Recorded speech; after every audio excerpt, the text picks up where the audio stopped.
అండి ఎలకచోల కూర అని అంటారండి. వీటిని లీఫ్ అని కూడా అంటారు. గూగుల్లో కొడితే వస్తుందండి దీని యొక్క బెనిఫిట్స్. ఇది క్యాన్సర్ నిరోధక శక్తిగా పనిచేస్తుంటండి. ఈ ఆకు చాలా కనిపిస్తుంది, మనం గుర్తుపట్టము, కానీ బాగా తింటే మంచిదంటండి ఇది హెల్త్కు. చూడండి ఎలక చెవు ఎలా ఉందో, దీని ఆకు కూడా అలాగే ఉంది, డిజైను ఎలక చెవులాగా ఉంటుంది. అందుకే దీన్ని ర్యాట్ లీఫ్ అని అంటారు.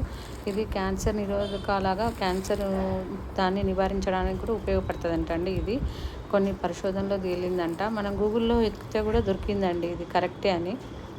ఇది వర్షాకాలంలో బాగా వస్తుంది, గోడల మీద కింద గడ్డిలో బాగా ఇట్లా తీగ అండి, ఇది తీగలాగా ఉంటుంది, తీగ బాగుతుంది. ఇక్కడ మాకైతే అమ్ముతారు. మేము దీన్ని పెసరపప్పు వేసుకొని పొడి కూరలాగా వండుకొని తింటామండి. చాలా మంచిదంట హెల్త్కు. నేను కూడా 2 years నుంచి తింటున్నానండి. బాగుంది కూర, కర్రీ కూడా మంచి టేస్ట్గా అవుతుందండి.